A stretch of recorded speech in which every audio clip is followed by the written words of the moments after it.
11th admission 2024चे round 2चे form सुरू झाले आहे। तर या व्हिडिओमध्ये आपण राऊंड 2चा फॉर्म कसा भरायचा हा स्टेप बाय स्टेप या व्हिडिओमध्ये बघणार आहे। तर व्हिडिओ शेवटपर्यंत बघा आणि चॅनलवर नवीन असेल तर चॅनलला सबस्क्राइब करायला विसरू नका, कारण यानंतर स्पेशल राऊंडपर्यंत संपूर्ण अपडेट तुम्हाला आपल्या यूट्यूब चॅनलवर उपलब्ध करून देण्यात येणार आहे। तर सर्वप्रथम तुम्हाला तुमच्या डिव्हिजनला क्लिक करायचं आहे। डिव्हिजनला क्लिक केल्यानंतर तुम्ही जर पार्ट 1 भरायचा असेल तुम्हाला, म्हणजे ज्या विद्यार्थ्यांनी आतापर्यंत रजिस्ट्रेशन केलेच नाही, पहिल्यांदा रजिस्ट्रेशन करत असेल तर तुम्ही न्यू रजिस्ट्रेशनमध्ये जाऊन तुमचा फॉर्म भरू शकता। न्यू रजिस्ट्रेशन कसं करायचं याचा स्टेप बाय स्टेप व्हिडिओ आपल्या या व्हिडिओच्या डिस्क्रिप्शनमध्ये दिला आहे। तिथून तुम्ही पार्ट 1 रजिस्ट्रेशन असं ऑप्शन दिलं आहे, तिथून तुम्ही पार्ट 1 रजिस्ट्रेशन करू शकता, तेच म्हणजे न्यू रजिस्ट्रेशन। आता भरणार आहे आपण पार्ट 2, म्हणजे ज्या विद्यार्थ्यांनी या अगोदर पार्ट 1 भरलेला आहे, व्हेरीफाईड आहे, ते विद्यार्थी पार्ट 2 भरू शकतात। तर सर्वप्रथम तुम्हाला लॉग इन करायचं आहे। लॉग इनमध्ये तुमच्याकडे जो ID आहे, जो आपण या अगोदर यूज केलेला आहे, तो ID टाका, पासवर्ड टाका, खाली दिलेला कॅप्चा टाका आणि लॉग इनला क्लिक करा, म्हणजे आपण प्रोफाईलमध्ये इन्सर्ट होणार। प्रोफाईलमध्ये इन्सर्ट झाल्यानंतर अशा प्रकारचे तुमच्यासमोर सर्व डिस्प्ले होईल। यामध्ये आपण आता आपला फॉर्म फिल करणार आहे। तर यामध्ये तुमचा जो ॲप्लिकेशन फॉर्म आहे हा व्हेरीफाईड बाय स्कूल असला तरच तुम्ही पार्ट 2 भरू शकता, नाही तर तुम्हाला पहिले पार्ट 1 भरणं आहे, त्यानंतर कॉलेज किंवा स्कूलला जाऊन तुम्हाला तो पार्ट 1 व्हेरिफिकेशन करून आणणं आहे आणि त्यानंतर तुम्ही पार्ट 2 फॉर्म भरू शकता। तर सर्वप्रथम तुम्हाला जे टॉप पोझिशनला 3 डॉट दिलेले आहे तिथे आपल्याला क्लिक करायचं आहे। तर बघा 3 डॉटला क्लिक केल्यानंतर तुमच्यासमोर डॅशबोर्ड ओपन होईल। यामध्ये तुम्हाला अप्लाय फॉर बायफोकल ॲडमिशनचं सुद्धा ऑप्शन दिलं आहे। ज्या विद्यार्थ्यांना कॉम्प्युटर सायन्स, इलेक्ट्रिकल, इलेक्ट्रॉनिक्स या संदर्भात कोणतं ऑप्शन घ्यायचं असेल तर तुम्ही बायफोकल ऑप्शन चूज करू शकता। तर त्याच्या खाली तुम्ही बघू शकता पार्ट 2चं ऑप्शन दिलेलं आहे। तर इथून आपण पार्ट 2 भरू शकतो। तर सर्वप्रथम तुम्हाला जर तुमची स्ट्रीम चेंज करायची इथून तुम्ही स्ट्रीम चेंज करू शकता। खाली आल्यानंतर तुम्हाला जी स्ट्रीम आहे तुमची दिसेल, ऑलरेडी सायन्स घेतलेली आहे। तर इथून तुम्हाला आर्ट करायची असेल, व्होकेशनल करायची असेल, कॉमर्स करायची असेल किंवा तेच ठेवायची असेल तर तुम्ही अशा प्रकारे तुमची स्ट्रीम चेंज करू शकता। तर तुम्हाला ऑलरेडी जी स्ट्रीम आहे तीच पाहिजे असेल तर तुम्ही ज्या स्ट्रीमवर क्लिक केलेलं आहे तिथेच राहू द्या आणि त्यानंतर सेव्हला क्लिक करा। तर आम्हाला सायन्सच घ्यायचं आहे तर आम्ही सायन्सलाच क्लिक ठेवलेला आहे आणि सेव्हला क्लिक केला आहे। तुम्हाला बघा स्ट्रीम सेव्ह केल्यानंतर तुम्हाला इथे तुम्हाला कॅप ऑप्शन पार्ट 2 असं ऑप्शन आलेलं आहे। यामध्ये बघा प्रिंट ऑप्शन फॉर्म आपण राऊंड 1मध्ये पार्ट 2 भरला होता, तर या लॉग इनमध्ये सुद्धा पहिल्या राऊंडमध्ये पार्ट 1 आणि पार्ट 2 भरला होता, परंतु नंबर लागलेला नव्हता। आता जर तुम्हाला फॉर्ममध्ये काही चेंजेस करायचे आहे, म्हणजे तुम्हाला कॉलेजेस ॲड करायचे आहे, रिमूव्ह करायचे आहे किंवा एडिट करायचं असेल तर तुम्हाला अनलॉक ऑप्शन फॉर्मला क्लिक करावं लागेल। आणि जर तुम्हाला पहिल्या राऊंडमध्ये जो फॉर्म भरला होता तुम्ही, तो फॉर्ममध्ये तुम्हाला कोणता चेंजेस करायचा नसेल तर तुम्हाला काही करायची गरज नाही, डायरेक्ट प्रिंट ऑप्शन फॉर्मला क्लिक करून तुम्ही तुमच्या राऊंड 2ची पार्ट 2ची प्रिंट घेऊ शकता। हे ऑप्शन यामध्ये उपलब्ध करून दिलेलं आहे। परंतु आता आम्हाला हा फॉर्ममध्ये कॉलेजेस ॲड करायचे आहे आणि रिमूव्हसुद्धा करायचे आहे। तर बघा कसं करता येईल। आता तर अनलॉक ऑप्शन फॉर्मला तुम्हाला क्लिक करायचं आहे।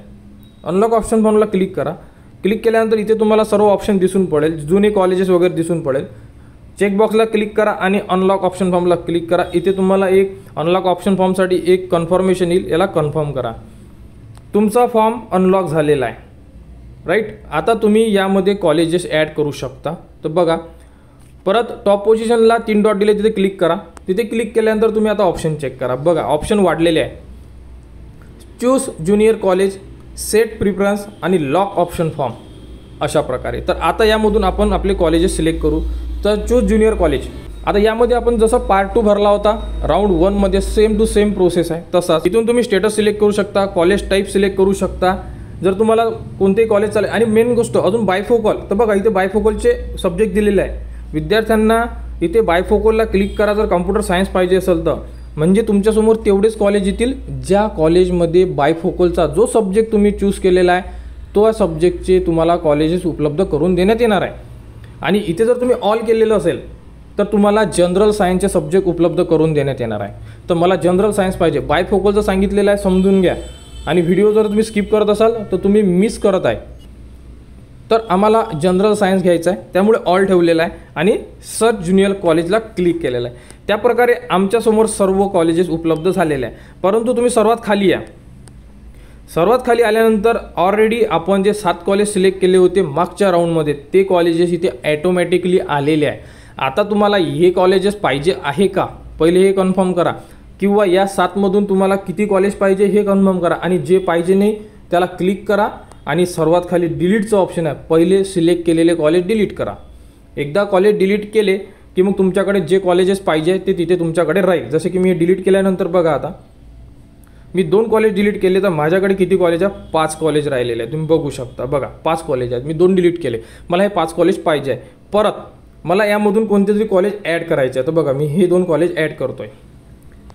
खाली आल्यानंतर तुम्हाला ॲड ऑप्शन येईल, तिथे ॲड कॉलेज जर करसान तुम्ही बघा तुम्हाला ॲडचं ऑप्शन दिसला आहे का, इथे ॲड करा. ॲड केल्यानंतर काय होईल सांगतो, मी 2 नाही 3 करतो. ठीक आहे, हे पण घेतो, एक ॲड कॉलेज केलं. ॲड झाल्यानंतर बघा माझे कॉलेजेस किती झाले, टोटल 8. म्हणजे मला जे पाहिजे नव्हते मी डिलीट केले, जे पाहिजे होते ते ठेवले, आणि त्यानंतर परत मला 2 ते 3 कॉलेज पाहिजे होते ते मी ॲड केले, आणि टोटल माझ्याकडे आता 8 कॉलेजेस झाले. अशा प्रकारे तुम्ही तुमचे कॉलेजेस सिलेक्ट करू शकता. कॉलेज सिलेक्ट झाल्यानंतर काय करायचं, सर्वात खाली ऑप्शन आहे save and next. Save and नेक्स्टला क्लिक करा. सेव्ह अँड नेक्स्टला क्लिक केल्यानंतर तुम्ही दिलेले जुने प्रिफरन्स तुमच्यासमोर ओपन होईल. 1 2 3 4 5 6 7 8. ओके, नवीन कॉलेजेस ॲड केलेले त्याला प्रिफरन्स दिलेले नसेल तर आता याच्यामध्ये काय करा, सर्व प्रिफरन्स पहिले काढून टाका जो दिलेला आहे, आणि यानंतर आता तुम्ही तुमचा प्रिफरन्स लावू शकता. तुम्हाला ज्या प्रिफरन्सला 1 नंबर पाहिजे, 2 नंबर पाहिजे, परंतु हे लक्षात ठेवा 1 नंबरचं ऑप्शन मिळालं म्हणजे तुम्हाला ॲडमिशन घ्यावीच लागेल, अदरवाईज पुढच्या राऊंडमध्ये तुम्हाला बाद करण्यात येणार. ठीक आहे, तर मी आता हे सिक्वेन्स लावतोय ऑलरेडी, किंवा तुम्ही इथून रिसेट प्रिफरन्सला सुद्धा क्लिक केलं तर डायरेक्टली पूर्ण जे प्रिफरन्स आहे तुमचे रिसेट होऊन जाणार. त्यानंतर तुम्ही अशा प्रकारे बघा सिक्वेन्स देऊ शकता. अशा प्रकारे तुम्ही पूर्ण सिक्वेन्स देऊन द्या, म्हणजे 8 सिक्वेन्स दिला जाणार आहे. आता बघा टोटल 8 कॉलेजेस मी सिलेक्ट केलेले आहे. 8 कॉलेजेसला 8 प्रिफरन्स झाले आहे माझे. प्रिफरन्स दिल्यानंतर सेव्ह अँड नेक्स्ट करायचं आहे. सेव्ह अँड नेक्स्ट केल्यानंतर तुमचा फॉर्म, तुमचं नाव, तुमचे पर्सेंटेज, तुम्ही दिलेला सिक्वेन्स 1 2 3 4 सर्व चेक करा. अशा प्रकारे पूर्ण चेक केल्यानंतर तुम्हाला इथे आय हिअर बाय डिक्लेअरला क्लिक करायचं आहे आणि लॉक ऑप्शन फॉर्मला क्लिक करायचं आहे. जे विद्यार्थी लॉक करतील तेच विद्यार्थी राऊंड 2 मध्ये इलिजिबल, म्हणजे त्यांचे नंबर लागेल, अदरवाईज तुमचा नंबर लागणार नाही, हे 100%. राऊंड 2चा फॉर्म पार्ट 2 आपण अशा प्रकारे भरू शकतो. काही अडचण असली कमेंट्स करा, त्याच्यावर तुम्हाला सोल्युशन दिलं जाईल, आणि प्रॉपर व्यवस्थित तुमचा फॉर्म फिल करा. काही अडचण असल्यास टेलिग्राम चॅनलवर सुद्धा तुम्ही मेसेज करू शकता, तिथे सुद्धा तुम्हाला मदत केल्या जाईल. आणि फॉर्म लॉक करा. फॉर्म लॉक असेल तरच तुम्ही या राऊंडमध्ये तुमचे नंबर लागेल, अदरवाईज तुमचे नंबर लागणार नाही. बायफोकल चूज करा, व्यवस्थित स्ट्रीम चूज करा, सर्व गोष्टी व्यवस्थित भरा. चुकीचे फॉर्म भरू नका. कोणत्याही परिस्थितीत अडचण येत असेल तर जवळच्या कॉलेजला व्हिजिट करा, तिथून सुद्धा तुम्हाला संपूर्ण मदत केल्या जाईल. आणि राऊंड 2 मध्ये पार्ट 2 अशा प्रकारे भरा. आणि त्यानंतर पार्ट 1 ज्या विद्यार्थ्यांना भरायचं आहे, म्हणजे नवीन रेशन करायचं आहे, त्यांच्यासाठी व्हिडिओची लिंक या व्हिडिओच्या डिस्क्रिप्शनमध्ये दिलेली आहे. तिथून पार्ट 1 कसा भरायचा सांगितलेला आहे, तशा प्रकारे पार्ट 1 भरा. पार्ट 2 सुद्धा सांगितला आहे कसा भरायचा, तो सुद्धा तुम्ही बघून भरू शकता. अशा प्रकारे ही प्रोसेस आहे. लवकरात लवकर आपले फॉर्म भरा. अडचण असल्यास कमेंट्स करा आणि आपल्या चॅनलला सबस्क्राईब करा. पुढील ज्याही अपडेट असेल 11बद्दल त्या तुम्हाला आपल्या यूट्यूब चॅनल उपलब्ध करून देण्यात येणार आहे. त्यासाठी चॅनलला सबस्क्राईब आणि व्हिडिओ शेअर करा.